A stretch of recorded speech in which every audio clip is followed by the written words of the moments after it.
Hello, everybody, and welcome to Taking Control, the ADHD podcast on Rash Pixel FM. I'm Pete Wright, and right over there is HR Nikki Kinzer. Hello, everyone.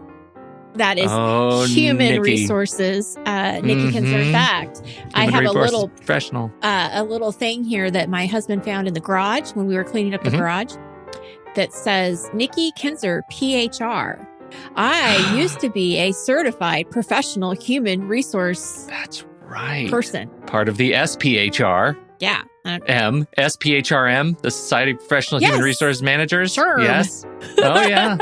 Yeah. That was me for a while. Old school. And that means you are putting on your interview tips hat from the perspective of somebody who actually has done a lot of interviewing and has been on the receiving end of so many resumes. True. And so we're going to talk all about that today. Very excited about that. Before we dig in, head over to takecontroladhd.com. Get to know us a little bit better. You can listen to the show right there on the website or subscribe to the mailing list, and we will send you an email each time a new episode is released. You can connect with us on Twitter or Facebook at Take Control ADHD. And did you know that you can join us live each week and hear this podcast super early? All you have to do is visit patreon.com/theadhdpodcast to sign up. For just a few bucks a month, you get access to the live stream of the show, your very own personal podcast feed, and, depending on your level of support, monthly workshops with us that go beyond what we cover in the podcast each week. Most important, though, is that by joining us as a patron, you're joining the community of listeners that keeps this podcast thriving. This is an incredible group, active every day in our online community on Discord and Facebook, and they are an incredible gift to us. So drop a few bucks in the jar and help us guarantee that we continue to grow the show, add new features, and invest more heavily in our community at patreon.com/theadhdpodcast. Thank you.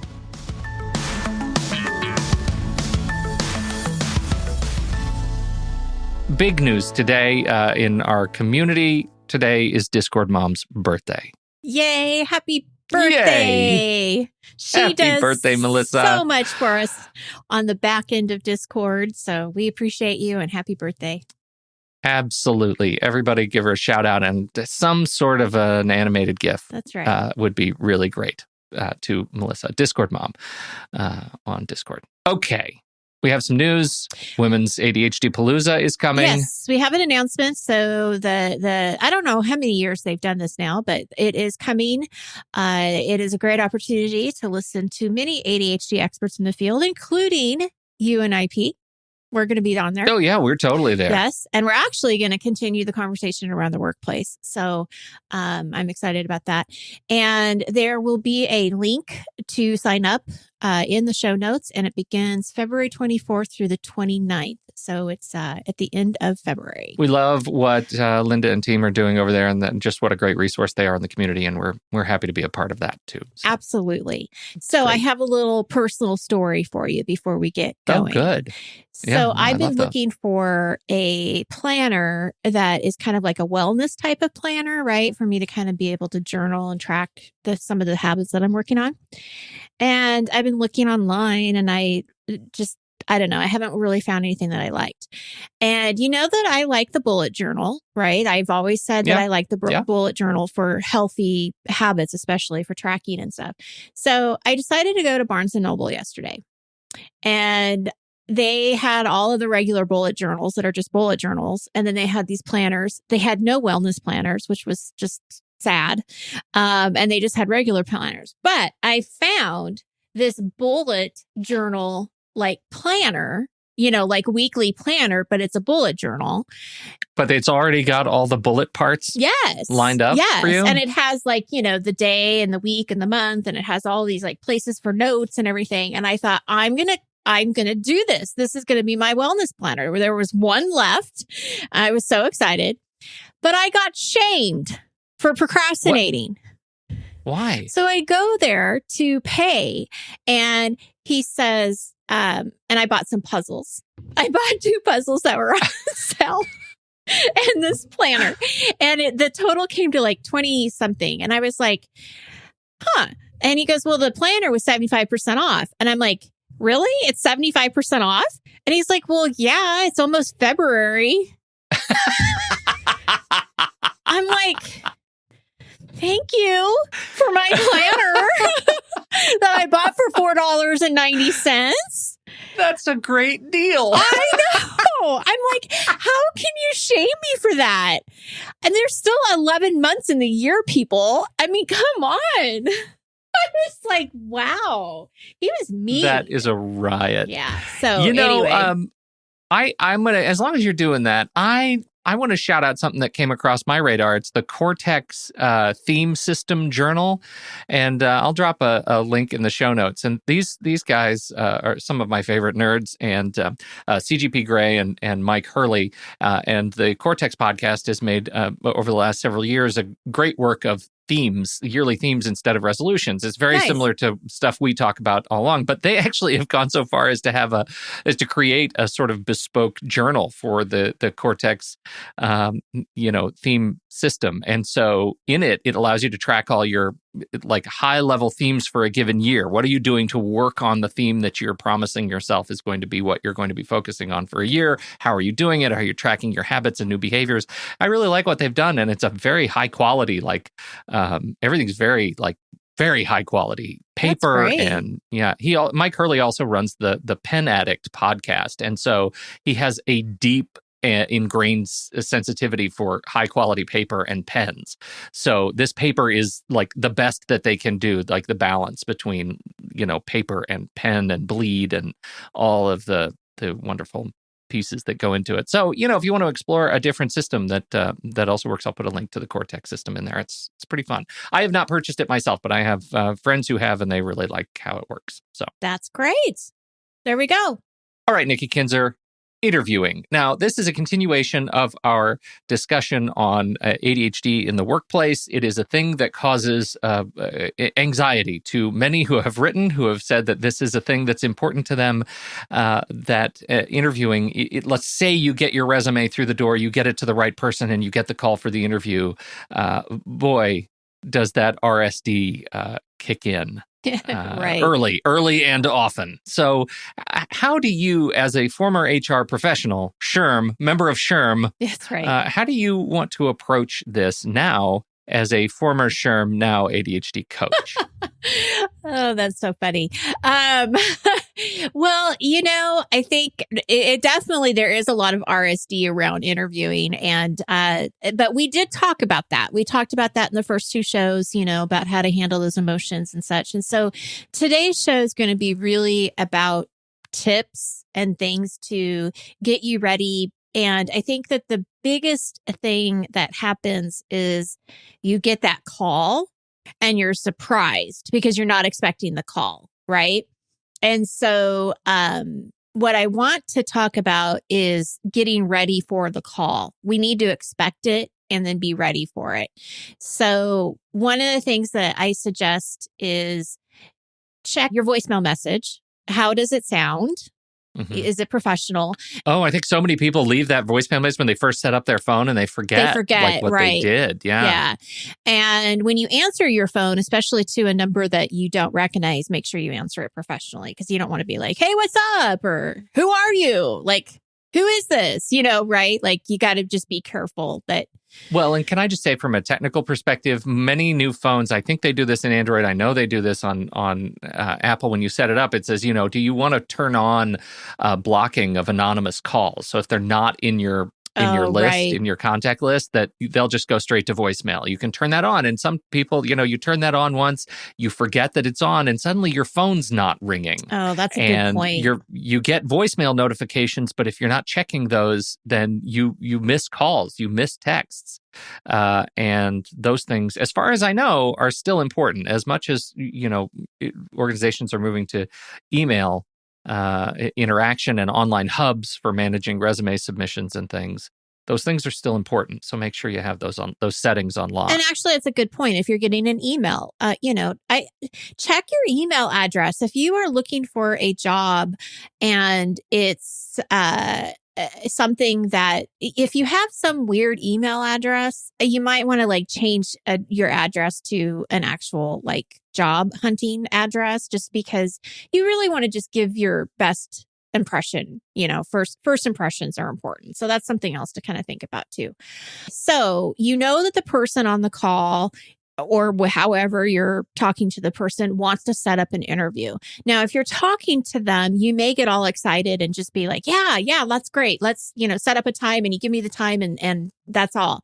But what I want you to do is actually let them know, okay, hold on just a moment. Let me grab my calendar, put them on mute so that they don't hear you rustling around, because we know that's probably what's going to happen is you're not expecting the call. So you want to go and look for whatever you need as a piece of paper or whatever, but put them on mute, have your calendar ready to go. If it's on your phone and you can't talk at the same time, right? Because it's like, you don't want to put the person on speakerphone, at least have a piece of paper and have an idea of when you can interview. And so that you kind of know this going into it. And then when you get back on the phone, you want to schedule it, but then confirm with them out loud what the day is, what the time is, and what the address is. So we want to make sure you confirm all of these things, and also ask them if there's is there a place that you should park? Is there anything you should know about parking? These are all things that for the ADHD mind, you need to be able to hear twice at least, and then be able to write it down. So that's why I say that. Well, and all of these things that Nikki just said, write them down and put them on a checklist. Right. This is a great opportunity for a checklist to make sure that you are covering all of those every time you talk to a potential hirer. Absolutely.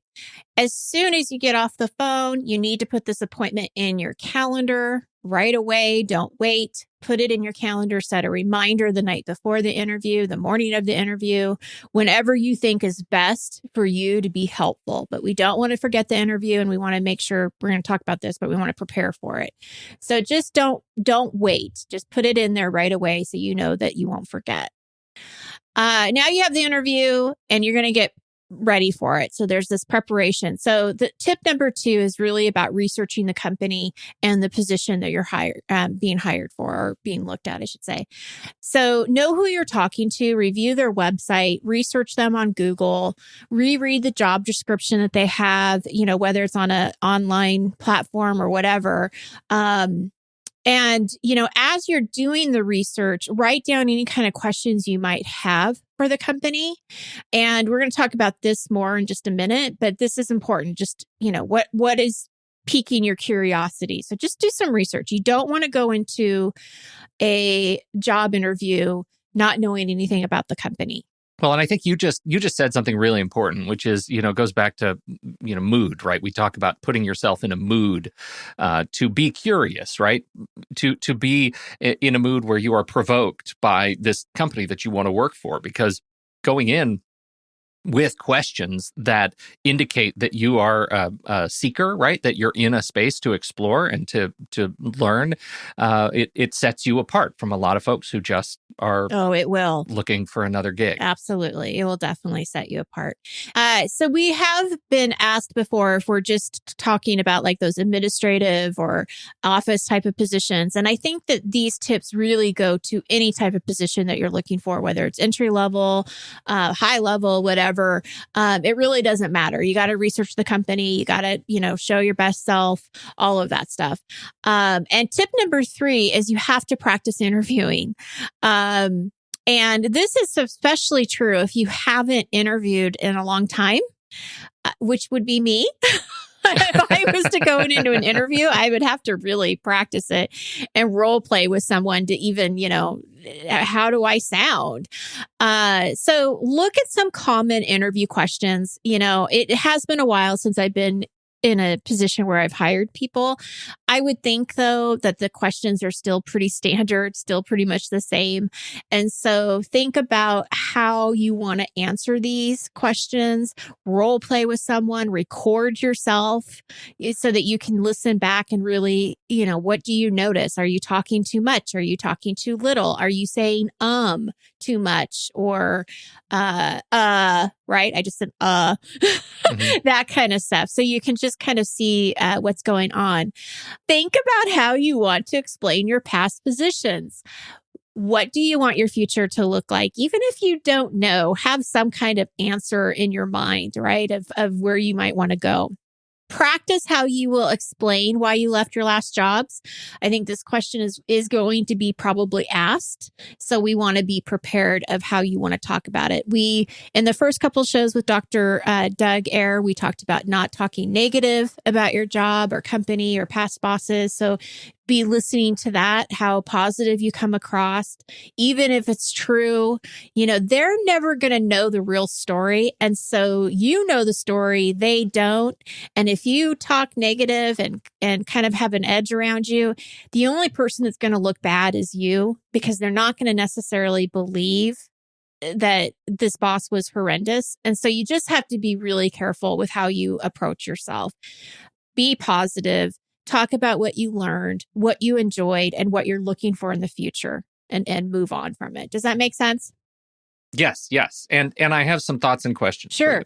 Now, I know things are very dynamic in the hiring process, and I know that many organizations have a number of sort of hurdles that you have to cross to get there. I know in my past experiences, you'd come in for there'd be the initial call. Hey, we're just going to essentially vet you, right? The first call is generally on the phone, and it's we want to make sure that you are a real human being, that you really want a job, that you live in the area, that our expectations align with, you and being in this space with this company. And then you get that we'll call it the first interview. And that may be with an HR manager, right? I mean, that's somebody who is again going to further the process and make sure that you have a background check done and that all of the sort of basic kind of operational stuff. But then you get companies that are doing much more to experience you and create an experience of fit. And that may include examinations. It may include, some sort of tests, logic tests. If you're going into an engineering position, it'll be some sort of mathematics, engineering, science questions, things like that. Like I know that the stories of Microsoft and Google and Apple of their, rigorous interviewing process is extensive, where people are going back for 8, 9, 10 interviews with different hiring managers to make sure that those are a good fit. Now, when I think about that experience, and even in my last job in marketing and public relations, I went through 5 interviews to get into the position where I was, and that was it was a senior sort of director level position for an international company, and so I expected that kind of rigor. But what it does to the ADHD brain is dizzying, right? When every time you're having to get yourself up to a level of readiness for a job that you already sort of have in your head that you've interviewed for. Do you have any thoughts on that, on how you approach that as a process? I think that it's one of those things that you just have to sort of take it day by day and not jump to the future, right? Because I think that what I'm hearing from you is some anxiety around what that's going to look like. And so right. I would say we need to address that piece and be okay with whatever that process is, and just take it one examination at a time, one interview at a time. And keep centering yourself. We'll talk a little bit about the actual interview too, of how to kind of calm yourself when you're in the interview. But honestly, I would just say try not to worry about all of that. Let's just take it one step at a time and see what happens. I remember interviewing with the whole department before I went into the HR department at the credit union that I worked with. And I thought that was great because I actually got to see who I was going to be working with. I got to see my boss. I got to see my coworkers. They asked me questions. I asked them questions, and we could see if it was going to be a good fit. So I think that, again, I would look at it as an opportunity for you to also be interviewing them and looking at them and how they fit with what you're looking for. And the more information you have, the better. I think it's also a really great opportunity, too, to position in your head, maybe not out loud, but in your head, as if, okay, let's assume I already have the job. How would I treat my experience working with these people, right? I'm going to meet maybe 8, 10 different people on this journey of interviewing, how would I like them to see me if I already had the job? How would I like them to see my representation of this work, these tasks that they're asking me to do if I already have the job? I think that can go a long way toward reducing that anxiety that you're talking about, the things that we might normally pick up on the job hunt when we're in that process. Okay, so tip number 4 is those first impressions. And, whatever you think the dress code is, definitely wear that. But for even more casual jobs, I would say step it up a bit. Doesn't mean you need to wear a suit or anything like that. But, if the job is usually just jeans and a sweatshirt or whatever, you can probably still wear jeans, but have a nicer shirt. Just step it up a bit on that first impression. You don't want to walk in with sweats or, not being groomed and all of that. First impressions matter. And I'll tell you, within most of the time, I could tell within probably just a few minutes, that first few minutes, if I was going to take you to the next step or not. I mean, it is really a very quick process. You want to be there around 10 to 15 minutes early in the waiting room and have already checked in. So this is really important for ADHD because we know this is not easy. So you really got to plan it out. And I did this with a client recently where she had an interview. We figured out where it was, how long it was going to take her to get there from her house, and thought about the commute. And we decided to actually get her there earlier, about probably 20 to 25 minutes early. She waited in her car and then went in at 15 minutes early, checked in, and waited for the person. So if you're concerned, get there early, wait in your car and be there. That's a much better solution than to be running late. Cannot stress that enough for me too.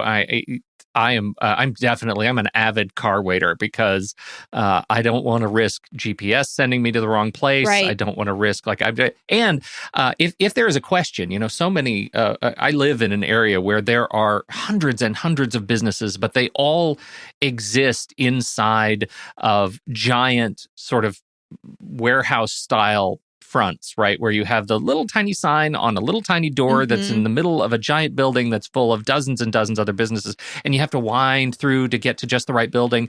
I always pre-plan the drive. Like if I have a meeting with them on Wednesday, I'll take the time on Tuesday and drive it, make sure I'm at the place where I know I'm going to walk in that door so that I can get those questions answered well in advance, because I really stress about locations. I'm just terrible at it. I don't have an intuitive sense of it.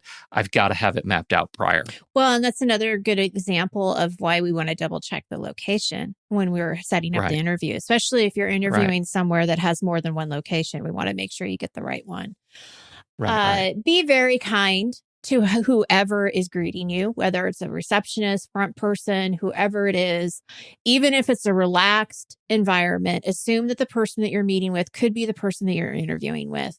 So, be friendly, be nice, and give them a nice, firm handshake, people. Look at them in the eye and say, nice to meet you. And I'm speaking to the women out there, especially because there's so many women that have, kind of nice, little kind of flimsy handshakes. We don't need that. We want a nice, firm handshake, be confident and, nice to meet you. It matters, and I think it's just a nice, also boost your confidence up a little bit too. Like, hey, I can do this, right? So when you're in the interview, please don't lie. I know it's really easy to want to embellish maybe what you know or don't know, but this will come back to bite you later if you get the job and they thought you knew something and you don't know it. So it is totally fine. I have some experience with this, but I probably could learn more, or I could do some more research on it. Whatever. You can still make it look positive and nice, but don't lie about it. You can also, that's a great way to highlight skills, right? Exactly. I don't know about that, but I'm a quick study and I love to research, and that is a great way to accentuate something that you're pretty good at. Absolutely. I hope you're good at that. Don't say that if you're not good at that. Right. It's important. Keep your answers positive. Remember your practice interviewing skills, right? They will ask probably about your challenges. So again, we want to be honest, but we don't want to express it in an all or nothing way. Like, I am bad at this, or I never could do this. Just be really careful with how you're explaining yourself, because, there is that standard. What are your weaknesses? What are your strengths? And so in case you get that, just be careful on how you portray that. Let's see. Oh, this is great advice that was given to me, and I think I've given it to other people. They can't ask you a question that you don't know, because the interview is about you. So if you don't know how to do something, that's, we've already addressed that. But if they're asking you about yourself and about your experience and about all, what you know and what you're interested in, it's all about you. And just remember that there are no wrong answers. Be yourself, and just take a deep breath, pause for a second before you respond. And, let them know what you want them to know. And it's okay to sell yourself. You don't have to be the sleazy car salesman person. But if they ask you why you're the best person for the job, think about how you're going to answer that. What is your skill set? What would make you an asset? Why would they be lucky to have you? And you can do all of these things when you're in that practice interviewing stage, so that you do come across confident.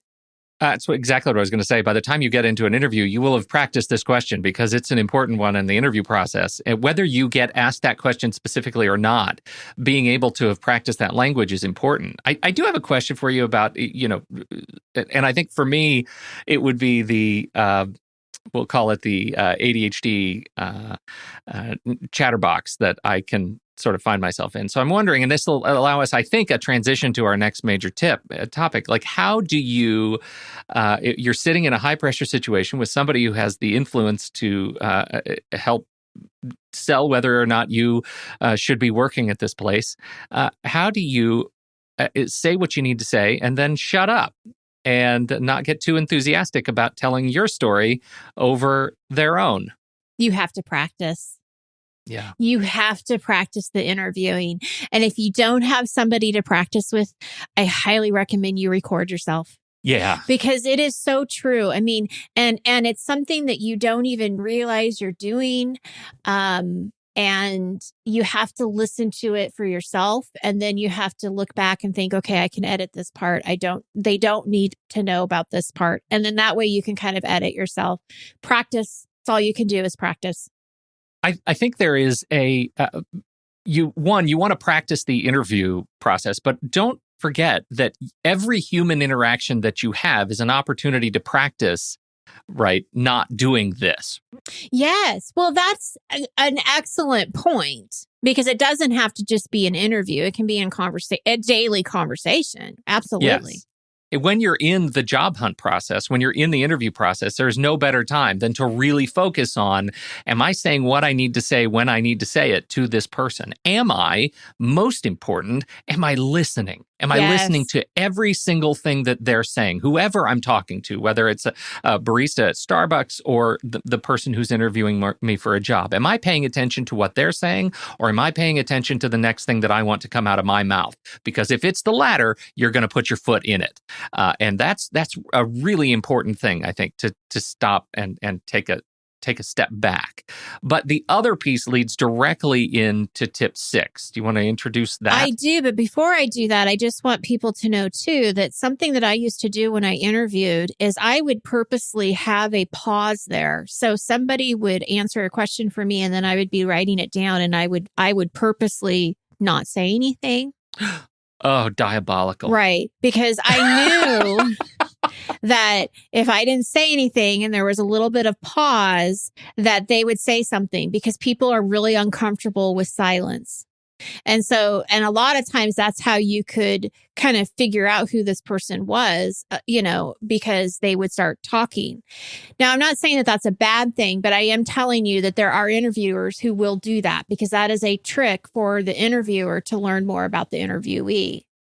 And so either you sit comfortable with silence and wait for the next question, or really do think before you speak about what you're saying here. Is it really necessary? Right. This is an important skill for just human conversation, is giving the person that you're in partnership with in that conversation a chance to breathe and a chance to speak. And I think one of the things that we have internally is a clock that is unintentionally sped up when silence hits, and we think that a given silence is much longer than it actually is. Yeah, that's very true. It's not very long, and so it will feel awkward to you long before it's actually awkward. Right. Okay, so yes, going into tip number 6 is ask your own questions. And so when they ask you at the end, do you have any questions? Please have some, because it was always sort of a turnoff to me if somebody said, nope, I don't have any questions, because it just, to me, felt like, okay, so they're not really that interested. Maybe they don't like me. I was a really hard interviewer. Like, I wasn't a hard interviewer, but I was hard to read. And most HR people are hard to read. And I remember people, after I hired them, they would come in and they would be like, I just didn't know what you thought. Right. And I could have thought they were the best thing since sliced bread, but they couldn't tell. So you do want to make sure you have questions and kind of be able to find out if this is a good fit, because this is really your research. And I think for ADHD, it's really important that you're looking for the right fit, right? We know how hard it is to find the right job and to find a job that's going to fit you, that you're going to be engaged in. And so it's important that you do the interviewing as well. And I have some examples, some questions. They'll be in the transcripts. We can put them in the show notes too, if you'd like. I'm also going to put this into a blog post. And so it will also be in a blog post this week as well. But these are some questions you can ask. What do you think are the most important skills for someone to have in this position? So in your mind, you're thinking, does it match my skill set? So you're making them not just ask you what you know, but what do they think is most important? What does a typical day look like for this position? And does that sound good to you? Is that how you want to spend, 40 to 50 hours of your life per week? You got to think about that. I would also ask, how might the day vary from day to day or the week? Is there different jobs you'll be doing? Because again, variety, I think, is important for a lot of ADHDers. Creativity is really important. So you want to know, does this job vary, or am I doing, the same thing or whatever? How many people would I be working with, and how do I work with them? This is specifically important too, whether or not you like teams or you don't like teams. So you want to know, who's going to be around you. Who do I report to? Now, who you're interviewing could be the person you report to. So I don't know. But if it is, great, because then you can ask them questions. What do you like about working here? What are you looking for in an employee? That kind of thing. This is a little trickier. So when I wrote this down, I thought, gosh, I don't know if I'm saying this right. So Pete, you can kind of tell me what you think. Should I expect a lot of overtime, or are there certain times of the year that are busier than others? I think that maybe what I would say now that I look at it is don't ask the question of, should I expect a lot of overtime? But I do think it's probably good to ask if there's certain times of the year that are busier than others, because that can kind of probably gauge whether or not you would be working overtime. What do you think? Yeah, no, I think that's great. And I think, if you put yourself, as you're sitting there being interviewed, and you put yourself in the position of being the interviewer and the kinds of questions that you're getting, they're going to ask you to tell stories about and give you experiences, and give your experiences with certain situations. And I feel like the questions that you ask can be equally exploratory. Mm-hmm. So I would avoid yes or no questions that you want to ask, but instead, should I expect a lot of overtime? That's a yes or no question. Right. So I would slash that right away. But I like the idea about, can you tell me about the general flow of a given calendar year in terms of work expectations? What does it look like in your busiest season versus your quietest? And how does the work change? How does the environment change? How does the culture change? Anytime you get a chance to get them talking talking and telling you a story gives you all that more information to listen to. Absolutely. Well, and you brought up culture, and I think that that's also a good question is, how would you explain the work culture here and have them explain that to you? And why do they like working here? And I would also ask, why is the position open? I think that's a fair question. Did somebody get promoted? Did somebody leave? Why is it open? Is it a new position? I don't know. I think I'd just be curious to know, especially if it's a new position, because that's something you have to be thinking about too. They're not exactly sure how this is going to look. So there might be some tweaking along the way. And then I would say, what are the next steps? When can I expect to hear back from you? Please don't say ever. Please don't say, when can I start? Oh my God. Yeah, no, don't do I that. get it. And particularly, my experience is interviewing for sales and marketing. And I get this, it never fails from salespeople. A strong handshake. And when would you like me to start? Or see you Monday. Yeah. And I'm telling you, nothing is a bigger turnoff. Right. I agree. It's not a great assumptive close in this kind of a situation. You're probably not reading the room. Yeah. If that feels like the next thing you should say, or if you say it at the end of every interview. Be confident, but not arrogant. And at the end of the interview, shake their hand, nice firm handshake, look at them in the eye, thank them for the opportunity, their time, however it comes to you to say something like that, but definitely thank them. So tip number 7 is about follow up. And when I was talking about this, I was certainly thinking of the ADHD mind. It's really easy to kind of forget about the interview after it's done or forget to follow up. So I would say send a reminder or set a reminder on your phone to follow up maybe about 2 or 3 days after the interview. And depending on your initial correspondence, whether it was an email or a text or a phone call, follow up with a thank you. Let them know you're interested in the position and that you look forward to hearing from them soon. There's nothing wrong with that. I hope that whatever company you do interview with, that they do actually respond back to you either way. I think it's really rude when people don't, because you're kind of like wondering what happened. You probably won't get a reason why you didn't get the job. So that is something that I would tell you, that sometimes we would get questions about why they didn't get it or what happened. And, the HR laws, I don't think have changed all that much in regards to that. They're going to be pretty. Yeah. If anything, they've gotten more conservative. They're very conservative. Yeah. So you're never going to find out, from an interview or. But I think it's really important, if you're seeking for a job, to understand this and tell me if it's different from your experience. But for me, the experience has always been, I am not filtering applicants for reasons they're not going to get the job. So once I've decided that there is a group of folks that is above the line, I'm no longer paying attention at all to why you aren't getting the job. There was something about skill set, fit, whatever, that meant you didn't cross that line, and I just am not thinking about you anymore. Thank you so much, but I am filtering for the aspects that I believe as a hiring manager are going to be in alignment with the job. I don't know why you didn't get the job. All I know is you didn't have the thing that they did, and I've moved on. Well, and something with that too, I think, is that remember that, so this is my philosophy. Some people may not think the same, but I just think that it wasn't meant to be then. I think that there's something higher that, if I didn't get this position, there was something that they saw that I wouldn't fit. And I don't know what that is. And so that's where you have to just keep your confidence and keep moving and not let that bug you. You can keep practicing. You can keep listening to yourself. You can keep, making your interview skills strong, and just with that RSD, really try to let that go, that, okay, I didn't get this position, but that's okay. There's going to be something else that's going to open up. So just, keeping that positive energy is going to really help. Bonus tip. Let's talk a little bit about what happens as we live in an online world. What happens when they don't? You're not going to meet them in person. You're not driving over to their place, but they say, hey, let's set up a Zoom. Let's set up a Skype interview and have our conversation face to face, but through the computer.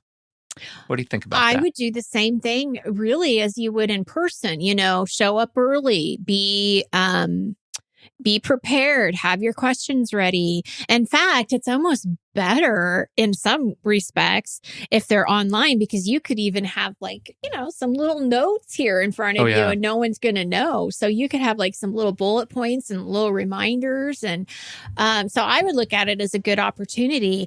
Something else that might happen is they may want you to fill out like a questionnaire or something like that before too. And that gives you some time, to also kind of look at the questions and be able to respond and not be in a rush. So there's actually a lot of good things about online interviewing. Oh, there are a lot of good things about it. I would add, clean up your set, right? Make sure that what is behind you is straight. Don't be sitting in a pile of things or dirty laundry or your bed.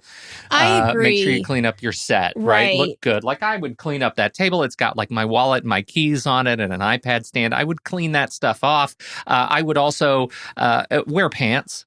And I know that sounds like a joke, but I get so many people that say, oh, it's so funny you can wear pants. It's like always the first joke that I hear when people say, you gotta, this is so great. I can interview from home or I can work from home. Wear pants, because I'm telling you, if you dress 100% for the part, you're going to have a better interview. If you're wearing fuzzy slippers. And so when I was on the news, like I'm serious, like I was an anchor on the news, believe it or not. And when I was on the news, we used to have this gag where, of course, sometimes you'd wear shorts, like, khaki shorts or something with your blazer and your thing if you're never going to stand up. But you suck when you do that. Right.